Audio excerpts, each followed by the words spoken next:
So hello everyone. Yesterday we have completed till art and literature. So today we are going to start from onwards art and literature. Art मतलब आप कुछ अपने हाथ से कुछ बनाते हो, that is art, your ability. And literature मतलब any types of books. और हिंदी में कहें तो साहित्य. Right? Early humans painted walls of the caves in which they lived. Okay, early humans मतलब पहले के जमाने में क्या करते थे कि जब अपने हाउस के अंदर भी जो वॉल होती है ना, तो उसको भी केव्स के अंदर in which they lived. House, अभी हम हाउस में रहते हैं, वो लोग कहाँ रहते थे? They lived in caves. Caves मतलब केव्स मतलब गुफा जिसके अंदर पत्थर की बनी होती है, तो उसकी जो इनर साइड वॉल होती है उसे पेंट करते थे वो लोग, है ना, to make it attractive. For example the wall paintings in the Ajanta and Ellora caves in Maharashtra depict the life of Buddha. मतलब अजंता इलोरा विजिट किया है आपने? तो वहां पे आप क्या देखोगे? वॉल पेंटिंग वहां पे भी हुई है, right. And Ajanta Ellora situated in Maharashtra. और क्या उन्होंने पेंट किया था? लाइफ ऑफ बुद्धा, बुद्ध भगवान की लाइफ उन्होंने पेंट की थी वॉल के ऊपर. अजंता इलोरा में आप देख सकते हो. Jahnavi, stop writing, keep the book down. So miniature paintings become popular under the Mughal rulers. कल miniature मतलब small, okay? तो छोटी छोटी पेंटिंग्स बहुत पॉपुलर हुई थी जब मुगल्स रूल करते थे in India. You will learn in SS next year, है ना. मुगल एम्परर्स वर देयर, तो वो जब अपनी शासन में थे तो वो लोग के समय ये मिनिएचर पेंटिंग बहुत फेमस हुई थी. This paintings included court scenes. Court scenes मतलब जब राजा अपने दरबार में बैठे हैं तो क्या कैसा सीन होगा? तो राजा बैठे हैं, king is sitting and the other persons are sitting at their places. तो वो पूरा सीन उन्होंने पेंट किया है. बैटल जब लड़ाई होती है तब. आरो, stop writing. And hunting scenes. Hunting मतलब when king is visit for hunting of other animals in forest, so that scene also they are draw in the paintings. Landscapes मतलब खुले बहुत सारे grass वाले land places. Then and scenes from the Ramayana and the Mahabharata. These all things are being painted on the walls of Ajanta Ellora and on the caves which they live. Okay, modern paintings in India has developed many new styles. Nowadays modern painting has developed और बहुत सारी new style से painting होती है. Jamini Roy, Nandalal Bose, underline this in your text book. These are the famous painters. Who they are? तो Jamini Roy, Nandalal Bose, Tyeb Mehta and M.F. Hussain are some of the famous Indian painters. Okay, so 1 marks question can be asked in exam. Write the name of some famous Indian painters. ये सारे Indian painters हैं. Okay, चलो आप देख सकते हो. You can see the example of the painting. तो caveman art and then modern paintings in your textbook also it's given, है ना. हाँ, तो चलो अभी मूव करेंगे नीचे.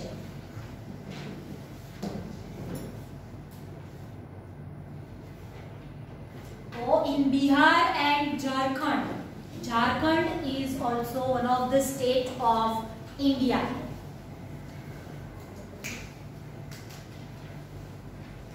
So people decorate the walls of their houses with beautiful drawings called Madhubani art.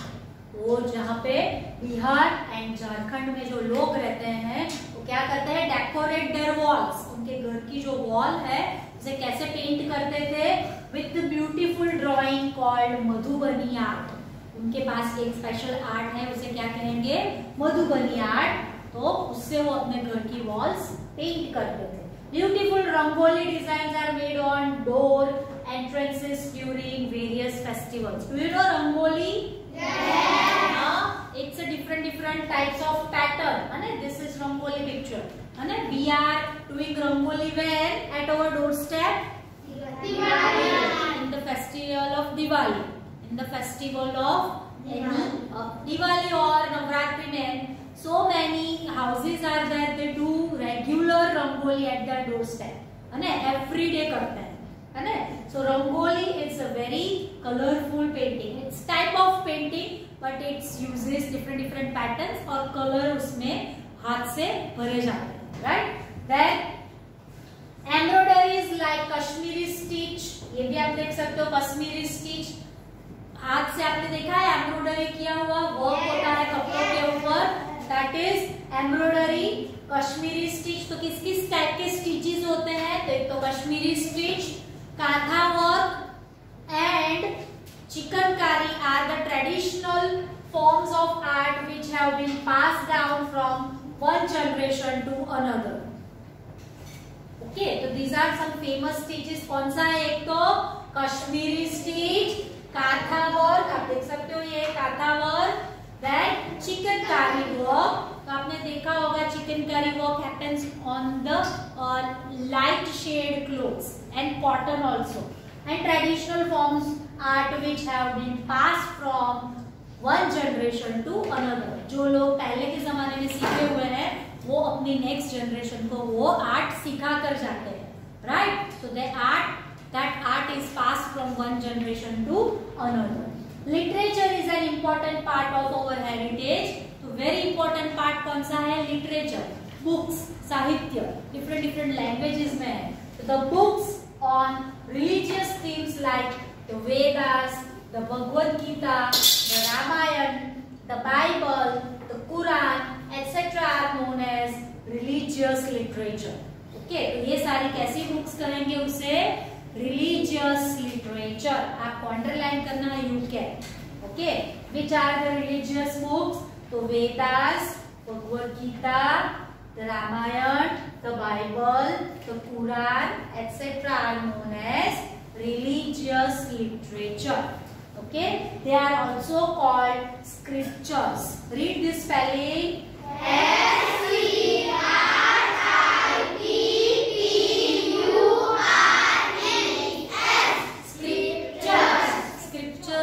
कहेंगे हम रिलीजियस लिटरेचर को. रिलीजियस बुक्स को क्या कहेंगे? स्क्रिप्चर्स. ओके, चलो moving ahead, turn your page. Now the books which include stories. है ना, स्टोरी बुक्स आपने पढ़ी होगी, देखी भी होगी, है ना? हाँ, तो story books are there, folk tales are there, जिसमें सारी लोक कथाएं होती है. Dramas, poems etc. are known as non-religious book. है ना, जो रिलीजियस नहीं है, जिसमें कोई धर्म के बारे में कोई नॉलेज नहीं दिया है, उसमें क्या होता है? स्टोरी होती है, लोक कथा होती है, ड्रामास होते हैं और पोएम्स होते हैं. Poetry, poems otherwise poetry are known as non-religious book. और उसका दूसरा नाम क्या है? और secular literature. Underline this too, which are non religious और सेक्युलर बुक्स. तो उसको अंडरलाइन करो, you will get it. Okay, तो आप देख सकते हो भगवत गीता है, उसका फ्रंट पेज का फोटो आपको दिया है. और ये है स्टोरी बुक. तो ये कौन सी है? Scripture books. और ये है सेक्युलर लिटरेचर. है ना, scripture and secular both are start and having same sound, same accent, right? So don't be confusing that.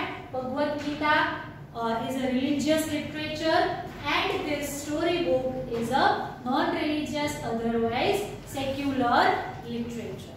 Okay, chalo, now time to answer. Just look in that box.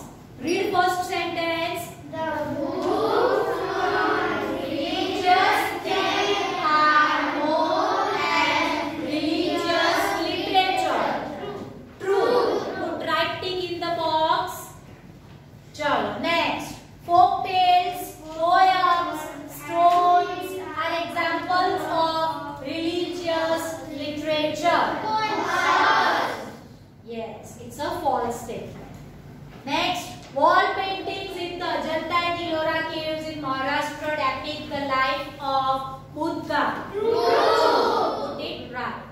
Then last one, Tayyab Mehta and M.F. Hussain are famous Indian painters. Correct. Okay.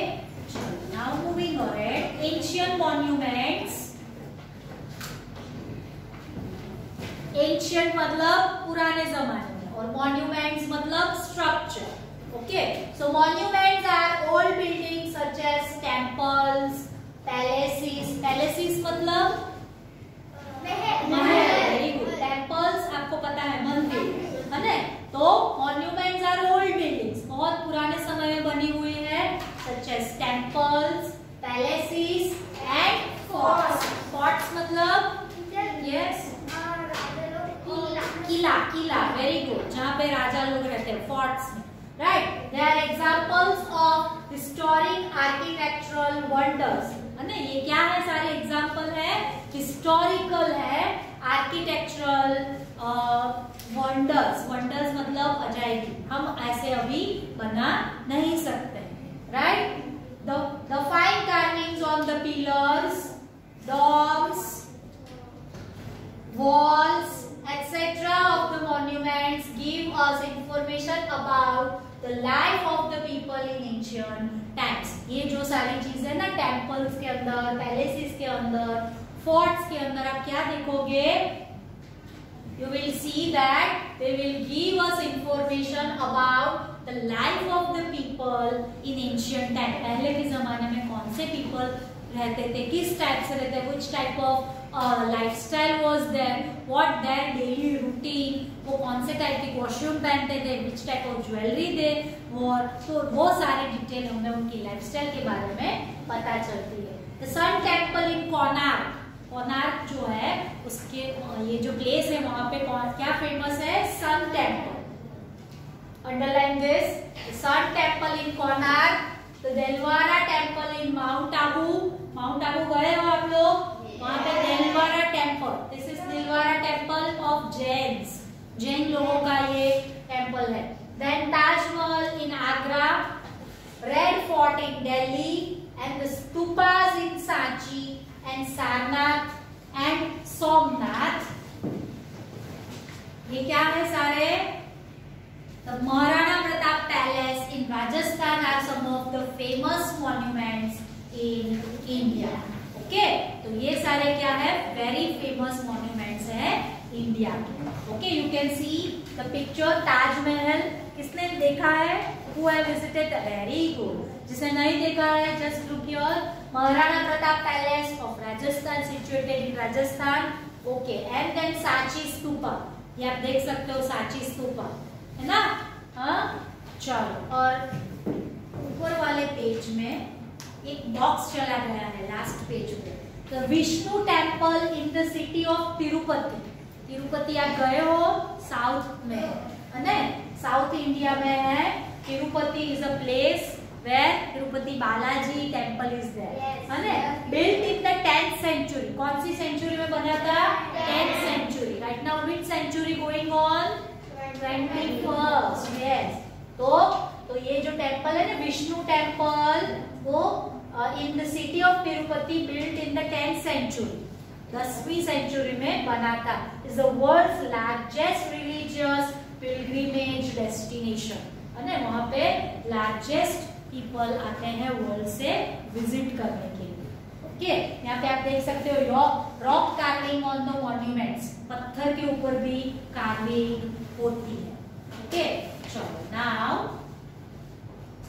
Come to your Qutub Minar. तो let us study about some of the famous monuments of India.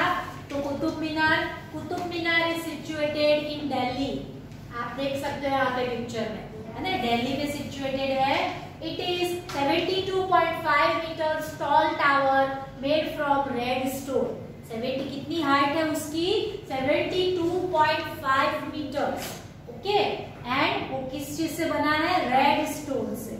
मतलब कैसा होगा उसका look? Red colour का. The tower is wide at its bottom.